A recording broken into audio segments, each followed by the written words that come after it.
กุดทรีนี่เฮียลันดานตุรนี่โมยมันดิเกมเพจก็เชลว่ามาโรซูมีปานี่พอยเทียมให้เราง่ายเวสเอ็งก็ไม่เทียมให้เราง่ายเวสล่ะโอเลตุนจุมาส่วนอินรินโลลำได้ทิลตีง่ายกันโฮมินกันยูนิฟอร์มกันทากาไอประเทศของนาซาระคุมสมโดนกะลูทกเวตาสิงคโปร์เฮียนินแต่ส่วนกันยูนิฟอร์มนี้อันนนทากาสังนิสมปารุกะกัลคานสิงคโปร์กัลดานฟอเรนกัลไทยดานตัวเทพกันนนสวยโดนในตุนจุมาเฮียนิน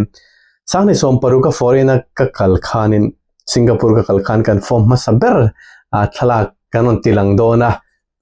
ทลากกันมองเห็นให้ฮีกันฟอร์มมาสับเบอร์นี่อุกกันเนี่ยกอร์เล็กกิกอร์ฮีกันนัลลุตุกลวะคุณนัลลูกละสังนี่แหละสมนี่แหละปนิโควิดไลคานินITE อันที่จู่Institute of Technical Education ที่สิงคโปร์สุรการหน่วยเฮียนินสุรการหันทีละ Ministry of Education หน่วยอันโปรแกรมปกติเนียงสู้จากส่วน ITE ที่กัน training ซึ่งมีกัน training โจตัวนู้ส่วนตัวน่ะวาร์โจกรุนลังตะโจกะฮีกรุนหัตถาให้กันกายสานเวทให้นะชวนนี่กิน healthcare assistant ตันชวนินที่ชวนข้าสังนิสมนี่แหละปัญญาฟอร์มอันทลากะข้ากุมินสังนิสมนี่แหละปารุขียันฟอร์มทลากะโลนิเวเลตาชวนฟอร์มทาร์กันในตากะชวนินให้ฮีโคลกันในทีนักันโฮมาเฮียนรองมวยคบมาโคลกันในทีนักันฟิตไม่ทีนะไม่รู้จูกันโคลข้าอัชลว่า replacement นันดีละกันปีนันดีละอันนี้เป็นที่สีลว่าจูวังชวนเกมานี่อินตั้งทรีเตง่ายตานี่ตั้งกระทรีโจเชียเลลำปังฮีกุดทรีนี่เฮียลันดานตุรนี่โมยมันดิเกมเพจก็เชลว่ามาโรซูมีปานี่พอยเทียมให้เราง่ายเวสเอ็งก็ไม่เทียมให้เราง่ายเวสล่ะจุดที่ไล่ซูปารุมรุดบอกค่ะอันนี้เบอร์เลยเทลวะนี่ที่ส่วนเช่นที่ส่วนนี้อันทรีที่ทว่าอีโคลเงี้ยยังtailoring สปาแต่ปนที่ทว่ามาแล้วจะเกี่ยวกับเทียมกับที่กับอินทรีไม่เจอที่อันเกี่ยมาเลยเกี่ยมาฮีตุนจุมาพอเห็นกับอินทรีปังจะมีปัจจุบันสิงคโปร์กัลไทยดานตูเตเลโซน politics แต่ปนยังจูกันสวยปัตุรังไงอิละชอบไหมมูนมลุตุกโลไม่เทมาแล้วจูไงนมจงที่ดันแต่ปกันจงตุรังไงอิละชอบไงสวยตากันขานินเตียนกันทรีปะมลคีมาตะกี้กันโลก็อินโลมากันนี่จะตัดนี่จูอาจารย์ชวนินทิลฮีอันนี้จะทักดอซองนี่ละกันไงตัวเตปอฮิชเวมาป้าเปรินะเตียมันนี่เกี่ยวกับหันทรีเขาไม่เขาจูดังได้เวียวนี่ประเทศของไอ้นาซาระเลยกับปูเตปูอาร์วานำช่วงเตอันนี้academic director pension อันนี้journal ปังอินมังเทเลออฟฟิศตั้มตักเตจวนอินใช่ไหมเทียมิโซรัม MBSC academic director ชินค่ะอันนี้กับปูเตนี่อันนี้เฮียนินสิงคโปร์ก็กลตุรตานะกสุมเล่ไปมาโมค่ะมินมันตีระกระเร็มชันดานอังรุตูรินมินมันตีระอันนี้ตั้งแต่ชวนสิงคโปร์กัลกตุมไลเฮียน engineer กัซซิระมิโซรัม University ควรcomputer engineering zirlai kania computer engineer ka zirma hianin doek kan ti thin nilit nita khan diploma in computer science and engineering diploma course JE course kan ti mai kha ka zira ta chuan kan zir zo kha Mizoram University kan lutla sang ni le som panga khan Mizoram University kan lutla ta chuan class te kan han kal kangai to thina katilai ka sikul ka college kan la turatana ka sum le pai man tura po kha ka pu ta ka te ta ka pura mate ta kha ka puk thowani ta chon ken ngai tuwa ti hian ka kalanga ka zirna sen so tu ri ka pu te ta hi puk tu ri ka nei ri ton thowa ka pu nei khanin education loan te kan boi pui kan mutalem lova ka zirna sen so tu ri chu poisa ka nei don tho ma se kan chung ko ei bar zon na hi kan khosaga harasa vero puisi ka ute sumon khalami motoran khala chu tianga tonga min somte su ani wangin engtin nge ni o ngai tu na ka senang hi ka ti vera ro thina ta chuan I college kal kha alo ningut lowa pocket money turte lo ngai ve a tiffin pai te lo ngai ve a chu tiang din hmuna te chuanin kan din ve tho wang khanin zirna ban san khanin foreign kaldan tur kha kangai tu ta a pathian hianin kan kong turi mishing te hi min lo ruat sangani anga o ti hi kangai tu thina ta chuan ka kal ta kha khatia I foreign kan tuma ka in buat sai ta kha rinai ta khan pathian zara han ka tlung ang reng khop maya kumsang ni le som pakhata pol som pani kan pass khanin kuma local venol tamai tu na tanga han thlir le chuanin ka thian te hianin mundanga na thoka kal hi an tum to ani college kan kallai te po khain sangni som le pakhata som pani kan passa ta chuan aizonot college khanin admission tikan ti a BA first year political science course tur khanin kan han kal ve ang ren ro na mai ro chu ka zirna kha ka ban santa a sangni som pani atangin diploma engineer kha nilita khan ka training ta chuan kha ka training lai khan ka thian te khanin ni kha chu college diploma engineer ni lo khanin BCA Sikkim Manipal University ate khan zirra ta chuan ka thian te ka chuan kal khan tum to ni ta tang po khanin kan han tum ve amara chu kapa min dam puilai kha alani a sumle pai kan nei lo ba ka lekha zira sarkar ha thotir kha pa khan mi kha reuluk bera san chu lekha pathian khong ina zara ka thiam thei pa ngai ang ve ang renga chutinga chuanin be se na te po min nei sang ani chekanga chuan kan ti ve thang e pon lekha te ka hanan zir ve a maro chu karil ru kha kan thak ta ka chun college kal chun jom talo khan diploma engineer te kan zir ta a diploma engineer ka zir chho bo ka pa kha chun min dam thlen puile talem chuang lova ti chuan diploma engineer sangni sompanga kan chu khan engineer puitling zir tur khan lateral entry khan Mizoram University han kan lut thla a khami kan lut thla khanin MZE wa khuan lateral entry lut ta khan computer science engineering khanin computer engineering course biga khan si thum chau kha aro ka khata si thuma khanin keima le Sanjay Dafa ani kha Bihar lampang mi nge ni ta kho khami le kan thian pa zaya bolpui eng lampang mi kha kan lut thlau ta asit thum oma khanin ta chuan kan thian pa zai le Sanjay Dafa kha chu an chuak ta an zir chuak ta kan thian pa zai te phei chu an zir thui to khop me tu na hianin MTech PhD ti to me ke mo ka chiang chi ro tu nai khan puite an nei ve a ani te po khan zir tlona wang khanin guest faculty te khanin Mizoram University te ponan thok ang lop kha ani ke ni chu kan kong zo te alo dang ta a ti chuan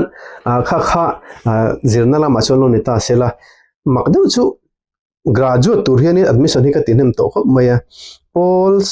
Polsom pani kan pass limin Aizonot college admission katia diploma engineer ka zirlai khanin IGNOU a hiat admission hi ka ti bokani BA tur khanin ti chuan ka zirlo tlingle thei talova chuan sangni som panga a Mizoram University computer engineer sir to kan ti vele ta chu graduate tur voi thum admission ka ti na anita a chuan tunai te khan kumin kumtir so sangni somni par kumtir khanin Mizoram University a tho khuanin BBA Bachelor of Business Administration kan ti khami kha engeniang engting an se o BBA anti mai kha admission kha kan ti vele a amai su kha po kha ka Aadhaar card le phone number link vel chungchang har sanaka to wang khanin hei admission te kan ti FE te ka impact fel ren no to nu khanin a course ka kal le theilova graduate to hin voili admission ka di to ni chu katum nge saru te ba lati zel tur angai ta ila thang ti chuan tikhan kan han kala sang ni som paruka he soita han kumsom ko kumalo ni veta a thale September ni somle apanga khi Singapore kumsom ka na thona kumchi ani dona thil makve de wachu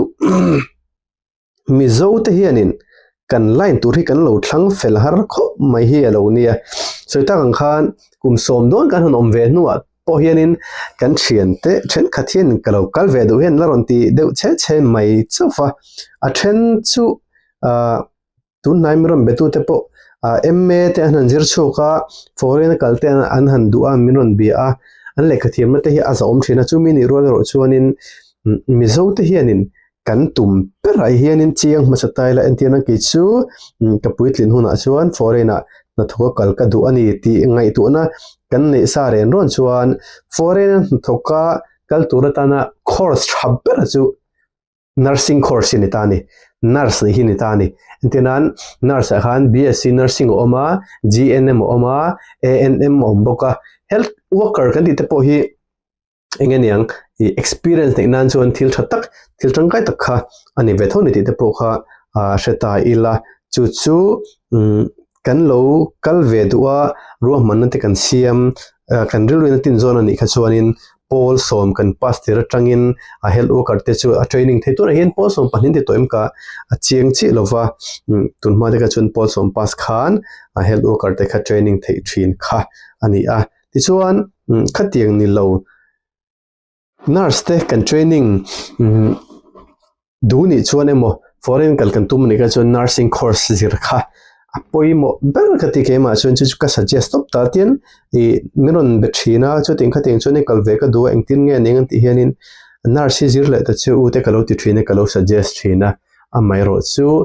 thren khatan chun thil har sa le boi thak sum he le a hun le tha he te po ani na lai te om ve thowa chu tak suania kan na tho tum dana le kan ro man na siam dana no le pa te pon kan fa te din mun hi mun taka kan ngai to apui angai khop maya foreign na thoka culture kan du ni chuanin apoi mo bera kan soeng khanin mi pa po ni sela male nurse training sela acha em ani achan chu mi pa hi kan tangkai khop maya keni te po kan ni thowanga khatenga ITE te kan zo ta ka chuan tuna hian kan thona company le kan thona home al po ni se mun danga po ni sela an ram chu ki chu an ngai sang hrim Singapore hianin ta chuan nurse nang hi kan thok tho ni ke mani pon nurse te an chun kan va thiam ho lo mai chu hemi tar en kolna nursing home thok tura hi chuanin kan qualify ve thowa chating te chu alonita a tuna hian Mizoram a hianin employment agency kan nei dana hi ka chiang chi lo dewa ka soi so lo chuan external affairs Ministry of External Affairs noya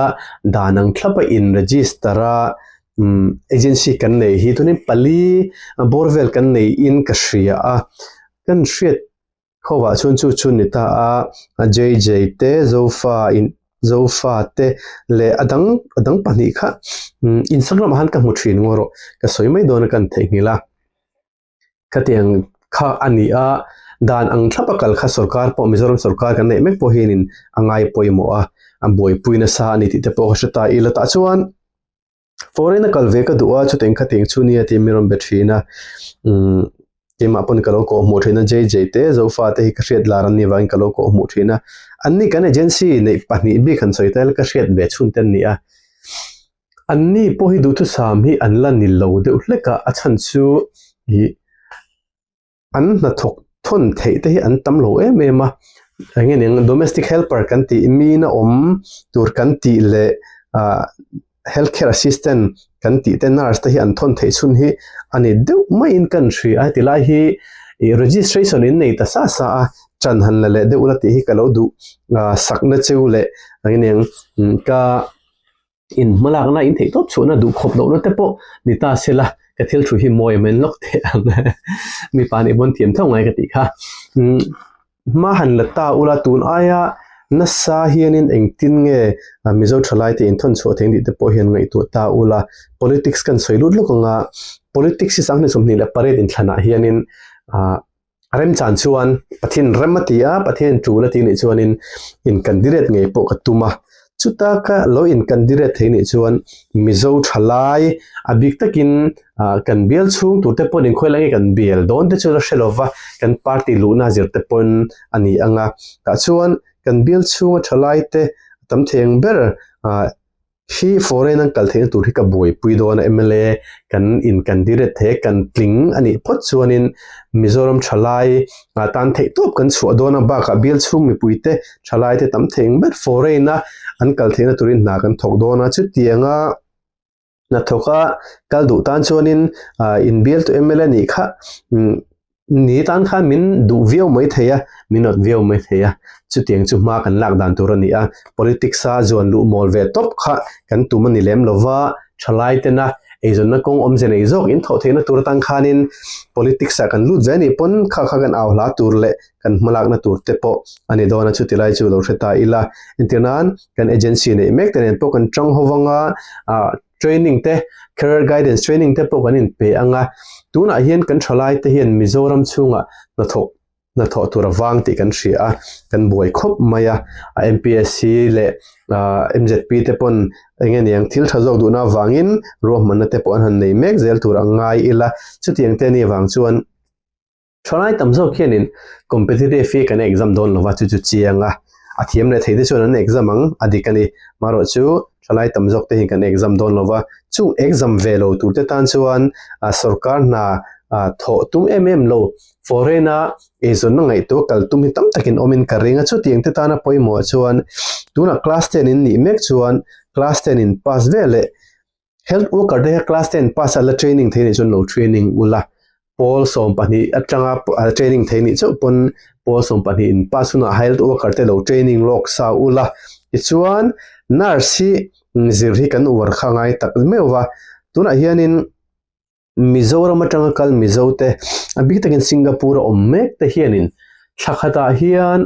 India poisa hi noi engzat hinge o kanon thon ang ti hi ka kala research si lo de ka noi zate le chu kanon thon lu don shim shim thakhat dinga ta hianin foreigner Mizoram atanga kalte hianin chu da chuan Mizoram atanga kal ni local ram atanga kal Mizoram ral tana wang an chung te om pohin noi tam takianon thon lut ve don thowa chutiang te ni wang chuan Mizoram economy hi keni foreign na thoka om te hianin kan puina sa kan ti rong eninga kan her dang lam na sa ani ti te po kha chata ila chutiang din huna kan ding ve do ni chuan kan line na kan le khazir na tura intinan nursing line kha that je kan soi to a BSc GNM eta western country kan ti Europe thleng te pon kal thena kong te po akona sa ma Germany ate phechoni an chung thiama an chung level sang te pass phechon a thon ve kana kal thele ngala chutiang te chu ani European country Germany ti lo UK kan ti te Canada te New Zealand te Australia kan ti ang chi ramdang America te polin chu tiang hi chonin IELTS chemo OET te exam te pe ka ngai khang te po kha shata ila foreign kal kan du chuanin khating de po kaluin zir zaw ve shim ta ila acha anga chutiang ni lova tuna Mizoram sarkar in malak na South Korea lamle Japan lam te po hi bengkhon chu thavia wanga khating te kha ani sarkar in malak na hi kong ela ma chuna that na chu a cheber po tok don ta ila thi na thleng polo ni sela sarkarin rohman na siam zel don chumi pe lama chuan ke ni te po sarkar boi pui kal ni lo ma ila har sana kan to chuan tun naya Mizoram sarkar AZPM ina andin thartak engeni kha diaspora cell kan tiang mo Mizo diaspora cell kan tiang chite po kha an tangkai ma khang te kha tuna Mizoram po na om Indiaram chungle Indiaram po om te pon man tangkai na chang te po kha lo shita ila athavia wanga chutianga sarkar malakna om to sa kan bo ji zel hi sarkar flexi program ti lo tlinna pialama eni thalai na zong mekte ezon na nei roten ezon na ngem het kan nei thena turata na tiltrang khai khani ti kha chuta ila tichuan foreign han thojung chang khan han le ta ila passport angai ni India passport angaya chungte chu intu mane chon lo siam noksa ula India passport hi kumsom chung validity ni a kumsom no kha chon renew le mai tur kha ani a kumsom chung zel kha adaminity kha shata ila somi secretary ta new capital complex a son passport office omata chon in kalanga deal na te submit theni lopon CSS kanti common service center CSC ate po hianin an boi pui thei ti te po an ron tar lang thina Instagram lama thing kalo mu thina khang te po halo bel chiang ta ulamo kalin du ni kha chon ti chuan nars wazir tum to lem lo te po hainom thei ta chu tiang tan chuanin GDA kanti general duty assistant te po kha a training theya khang te po kha tha a experience nei shim shim hi mirama na thoka kal lon chuna ngai ani keni kan kal hun lai kha arei deulek toi kumso malo liam ve to kan boy pui lai te ngai to phei chuanin ta kha chuanin experience certificate po khala ngai lem lova experience po kan nei lova training certificate po kha ngai lo kan nei lem lova kan kala Singapore kan thona kan pi kan nursing officer te po khan experience ne man tipun nei lo kan timaya katiang din huna khan kan ding a chungte ni wang chuanin kan tan khan kha hun lai khan kumsom malam aga chuanin ol samna tam tak kha om ve ni amero chu nga tun nu a hianin andu khirto khop maya experience nei nge andu to a chumi pelama chun training chu nge te anlo du to boka na chu tiang te chuani mi zo te hi kong le lama chuanin kan fair ve khop mai tu na kan na thona anga te po ni ta sela mi zo kan tam to lowan ho zo to anu bui pasalte an hanin nei na ve nok to hlom boka mi zo kan tam bak to lowa a om chuna hi chu kan fair khop maya kan na po a chelova tuna mizo tunip kan thona company hin panga kan ommeka mundanga hianin anom boka chutiang te chu ani a kan kal du ni chuan ka ting zonga document poimo temo login bot sai lo kha tha GDA lo training te kha tha experience lo ne te resume lo ne te kha tha ta chuan I keni chuan in thanem kan ngai puya mizo thalai te hi gan thalai pui te the top chuin local vessel nar thok vessel ti han du pui ni ti chuan en lok teng hei ka 3 zo ta nalin TM chu ka hrelowa tian kha chung lam lan dan turun don hei pon nam lan dan tur kha ani don ti khan hak khat ka 3 zo ta pakhathi kan 3 leang ti khan nom thoboka ta chuan kan soi bele taila document in nei nga India passport kan tiang chi te educational certificate in nei sang te le engeni yang training certificate tino experience certificate te kha lo nei ta ul kha khan nas takin apui don che hotel lo chuanin akal thei to lo ni foreign han thok tur hianin chu ni ta sela chumi pe lama chuanin America te UK lama te po khanin tharu ke matal experience le te ngai zel to ni te po kha sheta ila khutilam kaldu kanom te pon UK sarkar ina a hon vele kal thei tur khanin mo loin ro manta ula loin ro manta ila IELTS chemo IELTS chemo OET te lo exam ta ila a hon don na ya mo chan chu validity nei te ne kum ni chung tan chu IELTS te po dama OET te po dama wang khanin chutelai chu no enrollment ta illa sangni somni le pathuma IELTS kan exam khanin kan seng ve no ne poisa kha khati hun lai khanin India poisa chuan sing ni le sangli sing thum don kan senga tuna phei chuanin currency exchange te ain thlau ve zela wang hian kan sum le pai sen po kha lo tam ve zela chungte chu tilni dan kha alo ni ta ani ti chuan ti khanin lo in buat sayenga kan damanga sarkar te pon ruwa manna asiam zelanga chumi pelama chun kan agency te pon thei to kan chu zelanga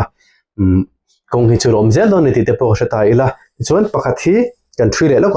kan thri kan ti pa bo kan ti kha ta chuan I foreign kal hi a thatna le that lo na te po tam taka omanga minun zalendu tan po a tha in kholu tan po a tha ngin ram dang han explore ve shim han daidar ve du shim tan po a tha anum em ngin yang mason na hi min pen sa to pani keni te po aizola omma ila kan kalma de choinin ber tak ti mayang mina yang po ni zo lo kha kan ni tuna kan vani te lelu eti na lampang ni lovin kan din mun kan lo ni to na ai chon ma sona tam tak te chu kan nei ve te me maya amai ro chu anna chang thele shalo kar hi khoi mun apo na hlaka kani mizoram apo ni sela sarkar na thok ro apo tlema anna chang shadeu lo te chumle pai khol theile deulo kar te po hi ala thinangin department khata thok sumle pai tho chu hlo in ang ro po a thlok nei lo kar chu anin le lo din dana te an sumle pai enkol dana te athang lam thin ti chu kan re vekin ka ringa chuting te chu ni in local ve ni pon a ommek to te tan pon ni sela hetilai ram hi kan mun nget tur ni lova engting nge kan in khol thenga Mizoram kan hon huna engting nge amo kol rama Myanmar lama kan hon huna engting nge izona ka in dap theng ti te po kha kan dil ruwa iloinga itu lok kha chadon view poimo don view ni te po kha soitel tai la ti chuan atuna Mizoram kan thalai te foreign kal vedu tam takte ta na in tur poimo ma sabera chuanin employment agency Mizoram engting e kan neya annin engtingen man lak pui the ti te khalozir chiang ta ula athena chuan GDA te po training an pethe then chuan ma se job employment an pethe ro thunga chuting te chu ani vele thota chuan replacement mo job placement kan ti sakul theilova athena chuan agency te khanin training an petheya job placement te pon ti sak theini ti te po kha reta ila chuting tur te po chuanin loin ro manin lo biak po na sang te an official na sang te lo reta ulamo internet te khanin ingtu pa te khan lo search ta ula ta chuan khoyangin office oma tinge ka biak po theng ti te kha ana chang te kha lo reta ula poimo khop mainga chutianga in ti ni chuan enge in mo chi mo eng tengin nge ma in lak thun jom thei tur kha in shadon ta ni keni te miron zo a tam te kan lo chan thei lo te po kha anni khan lo chang thei don chewa chutilai chu lo reta urati chuan Singapore kal thei tur hianin kan hun lai khanin kumsom ni le pathum ni kha ngaya chuan me chia hi te lu tu kha chu an kalkir lo du emnio ti te po tunlai oma chu agency te khan ching zokin an thedona ke ni hi chuanin kan thopui te Myanmar tang rong kal te chu te tak te tong mai lo ni lo sela pumro lian lu tu ro te po me chia te po mi pa te po aron om ve thova maro chu te lai chuanin Singapore le India international political relations jirte Myanmar le Singapore political relations jirte khanin thil tam tak kha adanglam ve ti ro hi chu in hriat thiam kha angai ve thota ni chutilai chuanin Myanmar tana pom thei kha an poman ngai dam thei kha keni Mizo te tan khanin India tan khanin ani vek lo ve tho boka thin khata chuan I na tha tak tak entinan construction na thona turte po chance tam tak oma na tam tak oma maro chu hetilai hi kan agency ne te hianin an thon thei me lo wang hianin kan boi thina ni chutilai chu Mizoram agency kan ne te khanin ma hi na sajogen han lata ula thalai engeniang thil dang wazir le dona sum le pai nei em lo hun le thun le angeni tha po nei em lo turang chi ta na an experience in a tur in sakalo thokhrep to te ta na kong te po hi ngai to sak thei te po a thaveu nga chu min rol chuan welder kan ti te na po thova katiang ni lo na chi sang te po driver na te po thova maro chu chen khata chuan Singapore driving license ni sa te an du khera chen khata chuanin mani omnaram driving license na ya ano Singapore driving license convert le mai te po a thei thowa chung te po chu country da tang khanin an soilang ta ila apoi mo masapera chuanin eng na po ni sela kal ol sam theyang per khangai to phot kha thani ta chuan ron kalanga driving license in nei to sa chuan India driving license kha Singapore driving license ate in han convert anga ta tang chuan na dang hanin la zong lut le thei don ani apoi mo masabera chuan na kal ol sam thei dan ber kal phot kha anuk nai ber chuni ta ni entiran me chetan chuan domestic helper kan ti housemate kan ti mo mi no om turang kal de ol sam bera chuta changa naron thak le ta healthcare assistant naron thok le ta te po an training thale a ting te po kha soi tu tam ta khanum ve thoni khatinga mani le mani in hai pe a rom man siam pe ti pe chun kong khom zelan ti te po kha lo hreta ila healthcare assistant tura kal kan duwa direct kan thei lo ani pon sum le pai te kan nei sa ro ni phei chuanin englo te pon kal mai ta domestic helper kan ti housemate ang te po khan mo har sa chu har sa ve do na maro chu har sa na hi ka ti thina tam tak chu om thonga trong kan thim no kar hi hla ve lu tu ka chung te chu apoi mo a trong thim chuan ti dan da ni om zel trong thim no ro I chuanin I kan shom pha thina question da ka kal thor po kha a that thor walin tong te hi lo in zir sa tai lamo English te mo heng thila hi chuanin Myanmar lampang hi an fingkhop mai an ni chu foreign kaltum renga in bot saini wang hi an ni lama chuanin tong te Chinese te an lo in zir lok sa thina a then chu Korea rama kaltum chun Korean ten lo in zira Japan kaltum chun Japanese te an lo in zir lok sa thina khatiang na chang kha mizo te hen kan hral tuklova mi ten kala kan thin ten kala foreign ka kalve du kan ti thor mai thina khatiang te ni wang khanin loin ruam man lok sa khachu poimo khop maya engtingin nge kaloin zir thenga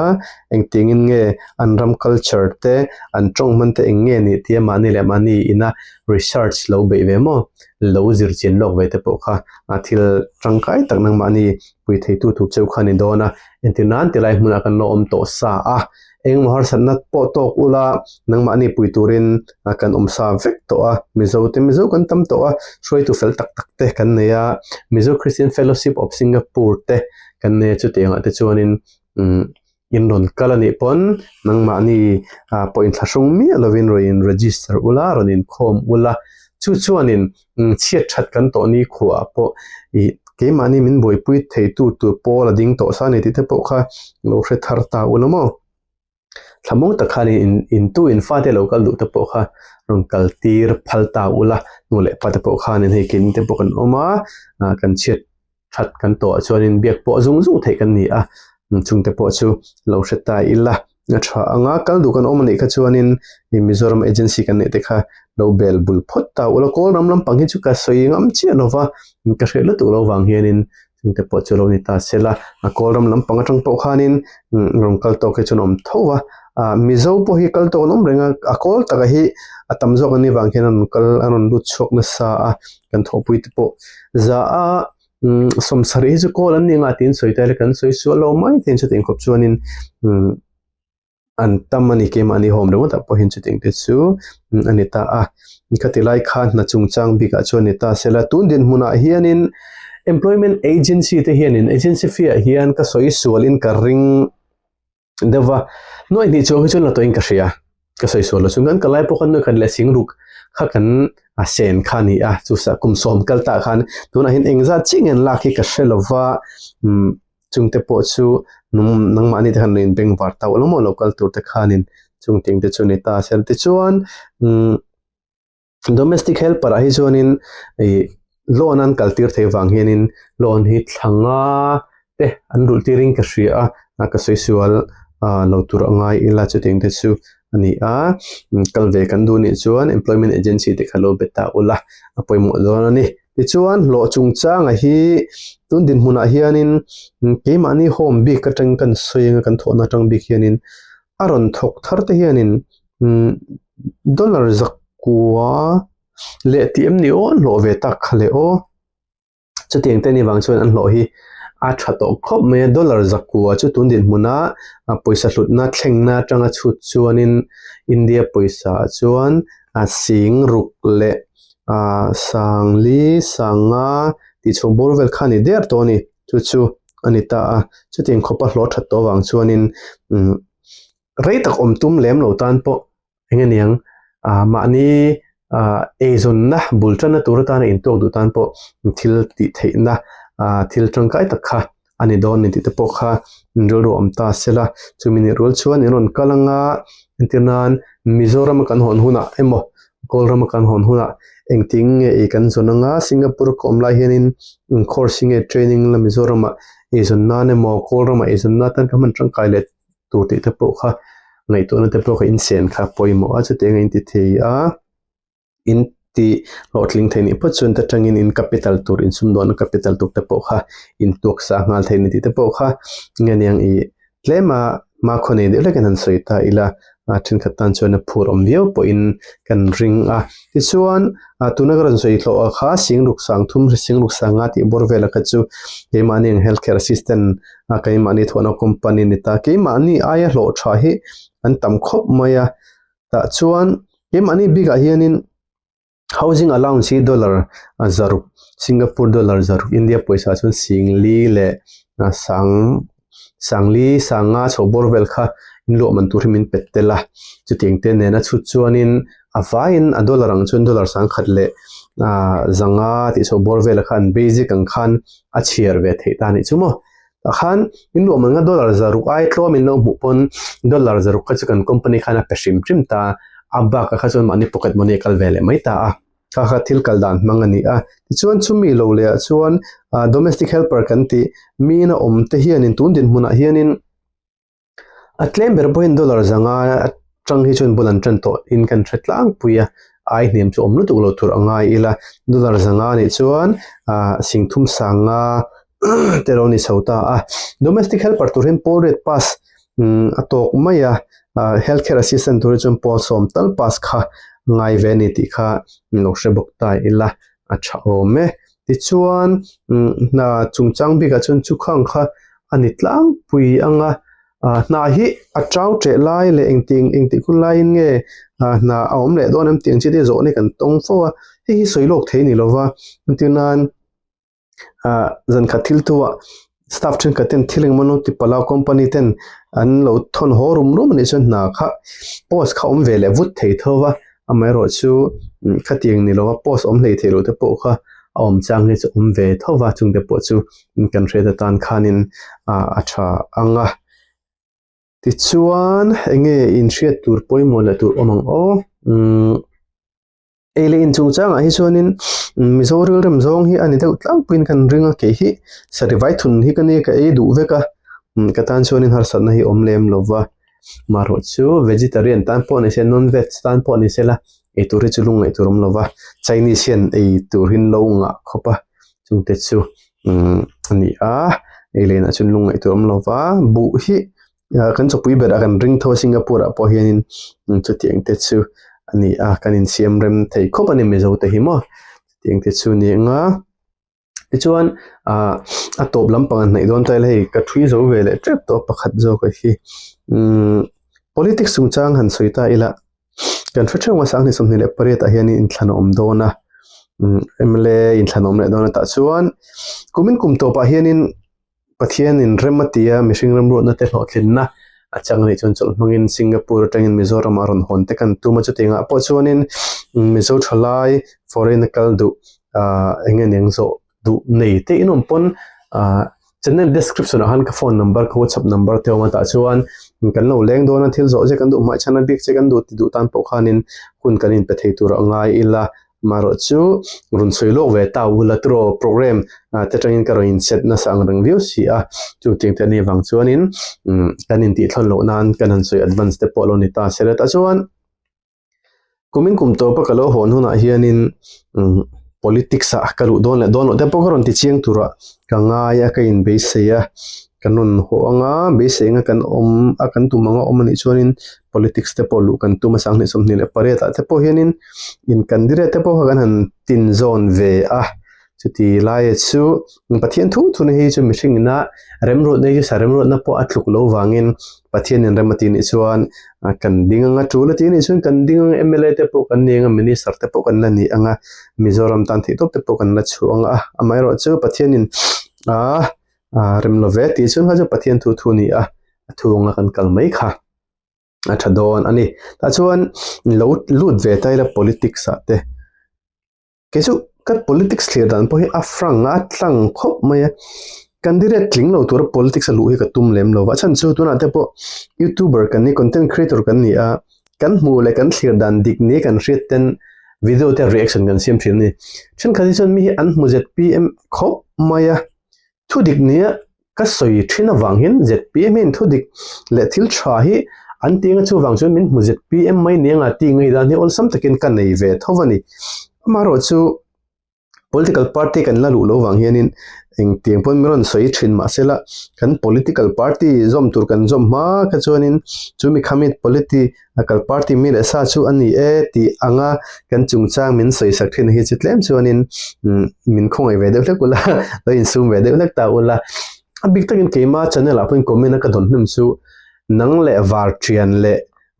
ni tinga vartrian le vartrian ti turum to ni tro jingtrian khovar vartrian mo le just marte zpm channel ni ti hi kan ka to dong fo me comment a hianin อันนี้ฮิke ai nan thada ya an thiam boka an content te po ngai nom zo ka an fing zo ka le khan thiam zo boka an bright zo boka ni chu tiang te na te phung khata min an mang te ju katan chuanin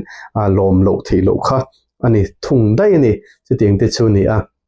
ta chuan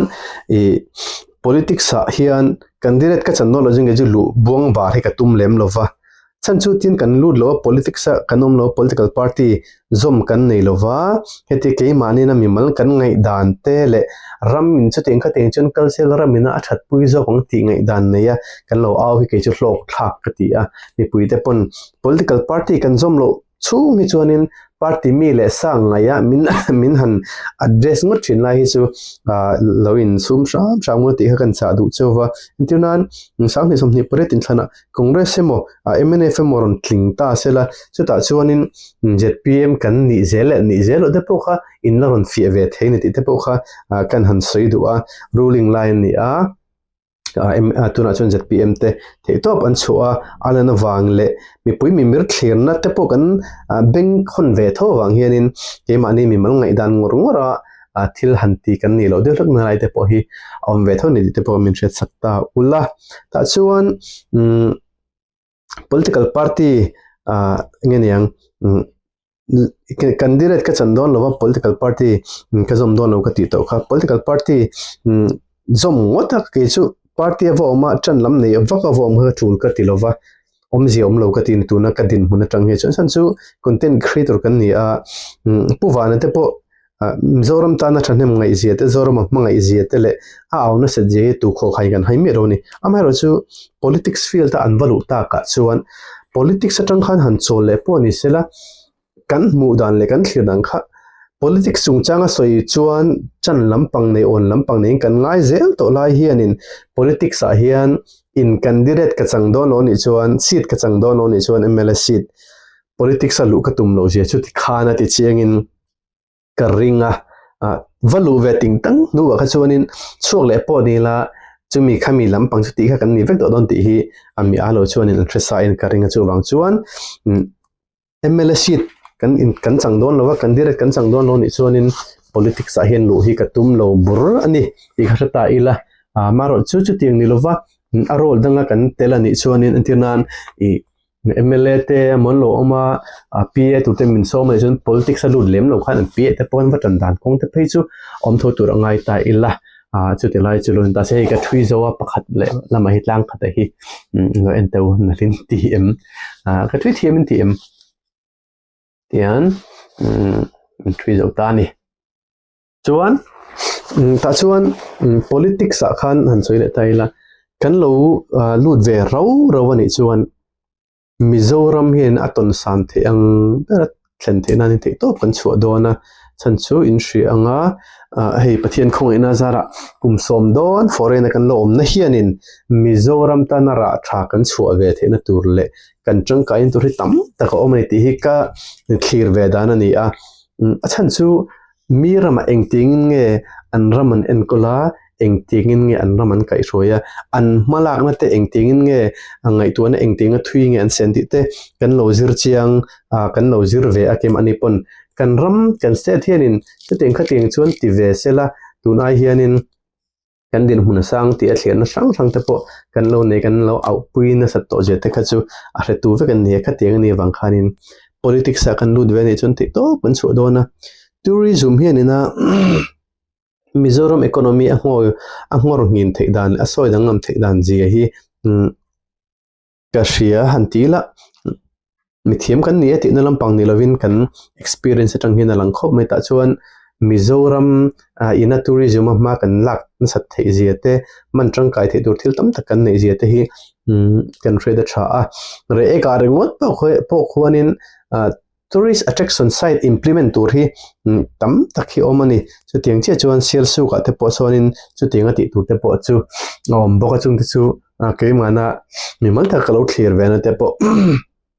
ani a chu tinga kan tel kan ti theini chuanin Mizoram hianin ma hina sa takena sondona tundin huna hianin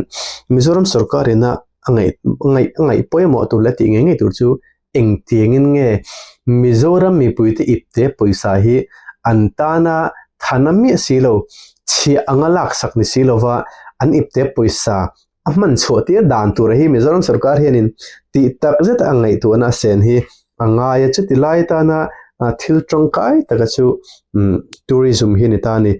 entianan tourism kan ti chuan atlang pui thule omje achuanin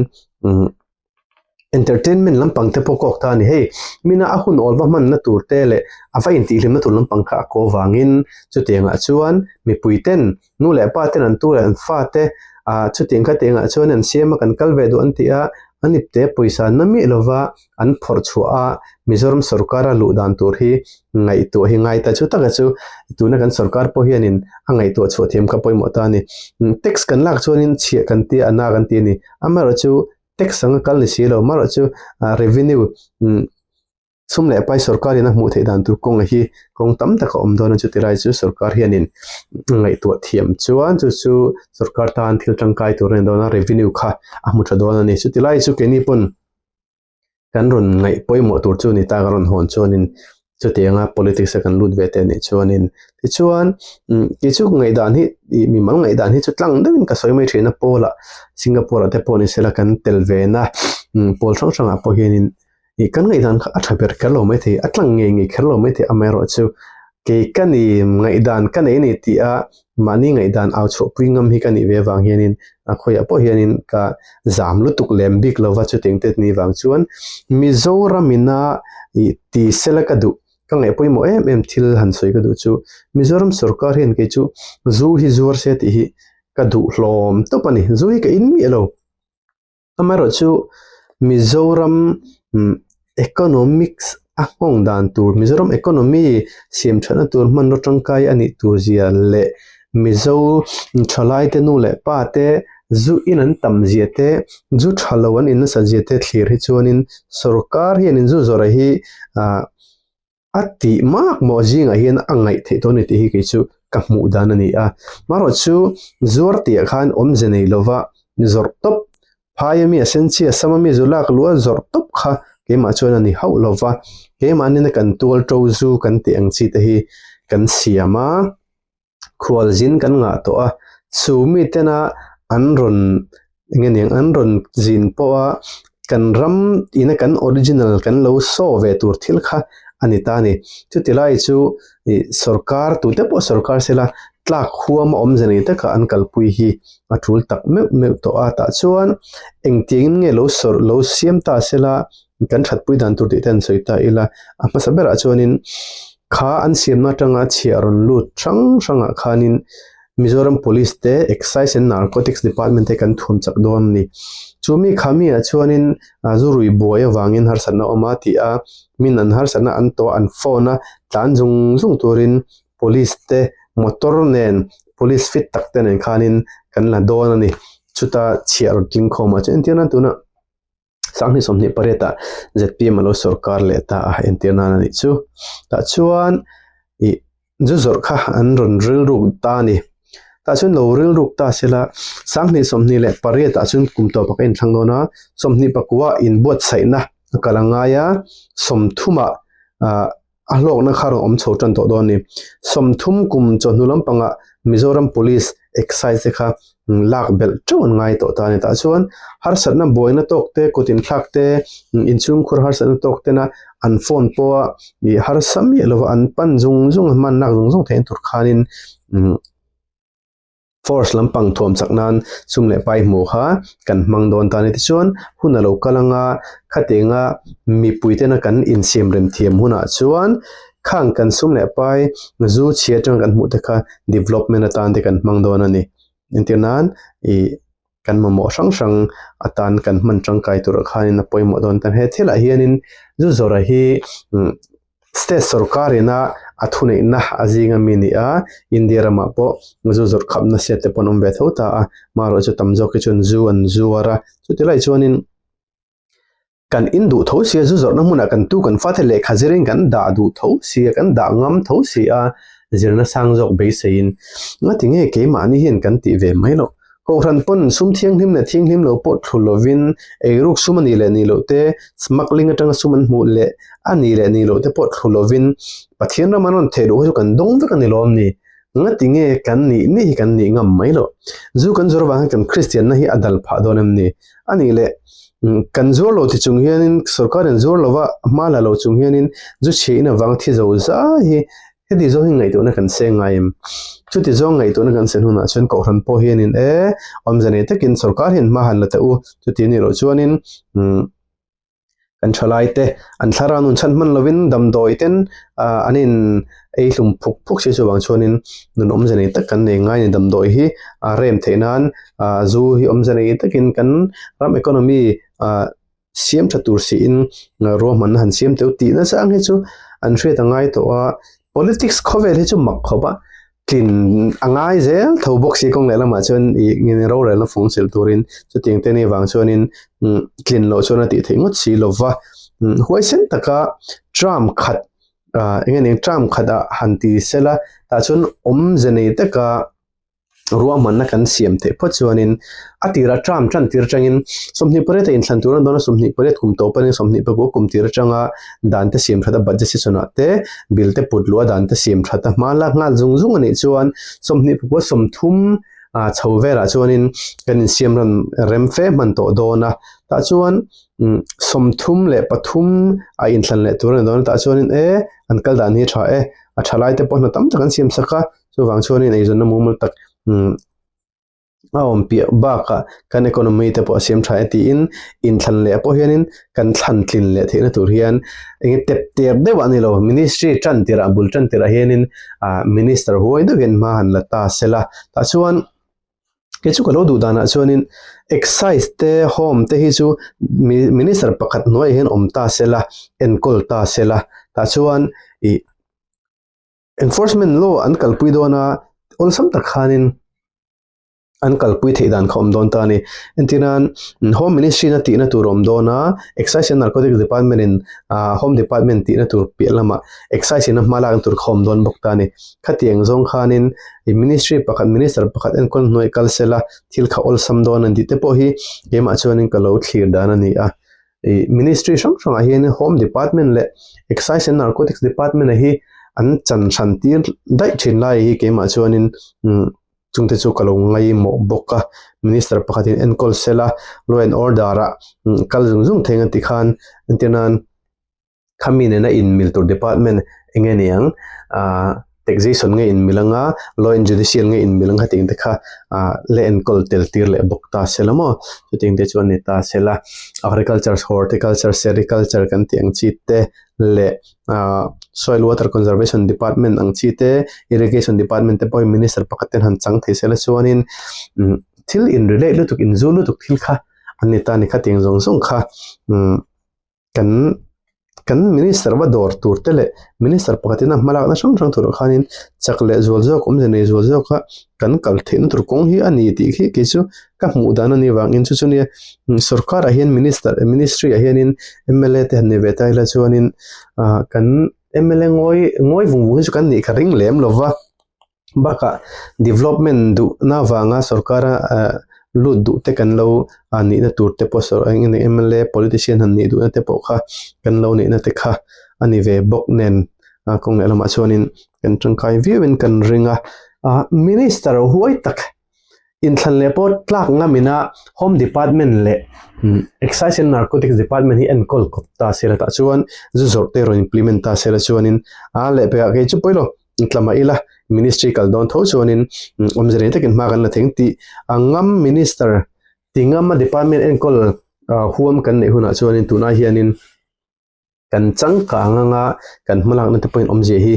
awm tak tak chawng ti hi ke ju ka mu dan ani a in thlan le ka thling lo mai nga chen te jong thin line ti ngai tu na wanga kan ramta na kan namta na thatur thil kan ti ngam lo te poi thil tam takani ke chu ti khanin ni ve che taila chuanin ale pek tlak khuamin ke chu ti mai kha ka du dona chan chu omjane taka kan kalpui ngam lo chuan le peka kan tlameng ti ngai tu ko khan den min englo chuanin kan kal tlang ngam lo kan tling lo wang ti ngai tu kan ti ni chuanin kan dam chung in zoram zo fa the eng tiklai ma in kan in sim rem ngai don lo wa chu chungchang ai chun chu tiang ni wang chuan congress ministry na huai taka an ti an kal kha tha khai omjane kal le dan hi lo om chewa chu tilai chu politics kan lut ve te kan khel ve te ne chun auto pon la out on ti te po kha han sei tai la thavio wang he ka thil thrui po ka three zo trap to he ting han ti han chong te hi anom ve ka three te dom po khanin video siam ka ti mai dong video siam lo hen ti te po ka ngai to mara chu video siam kha ka chak ti chuan politics a lut lo ta ila kan ti le te ang Mizoram a lo ho ta ila podcast kalpui ka tuma tlema lo de lekin danglam de leka podcast kalpui ka tuma chung te po chu nakina chu te kan ti te ni chuan nang ni kan family te hianin in ngai thak tu zong in ria chak zong ten tinan isu song lo omanga chu te ngan chu mi khami chu ron kom ta che ti a ngai dan de po in na tho thei tur angai la tunai kan chief minister te po Mizoram omela chuanin khuna siam chak a siam thei chuanin kom chu ka chak khop mai kan chief minister te po tuna ILP chungchanga te phisakot kan ti memorandum of settlement chungchanga thil sei sang te po hianin kom ka chak khop maya maro chu zonet khanaron kom don ta nula zone ni khanaron kom manga khang te po kha kanon rek tur angai ila kan ram hi hello ram nang kan nei lova chuwang chuan duat tak lep mangai taka dim doi taka kan enkol hi ngai ni ti hi I kan threida poimo politics a kan telpon telopon kanum na mun thawa lenom le thanumai taka thei top chu kan ti hi mizo te mo phona ni ti hi shela chu poimo khop mai chu ting ni lova ki mani ta po ni lo mo nushon pachon ina an fa te an fashon ten enkol ang de kan enkol hi chuanin asha om ti tu tur le atur tu tur ju kan tu kan fa de thone ti hi kan politician de po hin in shwet hi hun to khop maya in lo enkol to na tam takha du khop lo na tam tak te po omanga du khop na tam tak te po omang ti arin omani tuna enkol tu mek te zpm te po hi party dang ministry dang pani te kan du to lo wanga kan than chu te in ni nala ya hianin ministry kal to te aya thalowa min enkol ngat kha chuanin in than le hianin in tlin le kha thil thei khan ni big don chung lova maro chuan ni aya thamin kalpuya omjani jogoru manna te in siam phot chuan in thlan le po hianin thlan tlin le in ni le lo na tur kha om chung lo bong ni ti te po kha hreta ila chuan kan thlen china pia nga ma kan son na tur ta na kan rilru kan ngai tu na zong ram shroi tu ram en kol tur tan kan peta sa chu te ngai tu na chu pu ta ila chu tenga kan ti chuan kan ram hi en kol har sala ni lova mi pi kan tlem em thui lo nam po kan ni ro ti nom taka om nam kan ni chu ting te ni wang chuan thil thatura hi chuan mi zo te hi kan tan rol thima poimo khop maya FCR chungchang ate po ni sela ko ran sang sa party sang te po ni ma ila kan nam kan ram kan sa kho him lo na tura hi chuanin zai khata kan luan hi kan ti mak mo le mizo na ang zonga thil tam tak kan thlir ve te po angai ni ti hretai la heting thila hi chuanin naga te kan tluklo thin angren khop men ni chuan nam thila chuan en tang mar pat zel me chung te po chu kan enton chho zel tor te po ngai ta ila thafia wanga che tiang ni rova ruling party ti ni chuanin keni opposition chuanin kan support thelo han ti ngot ang chi te po kha nam mata na thil poi tak atlan the na te po ani ti te kha atharin kan hre te po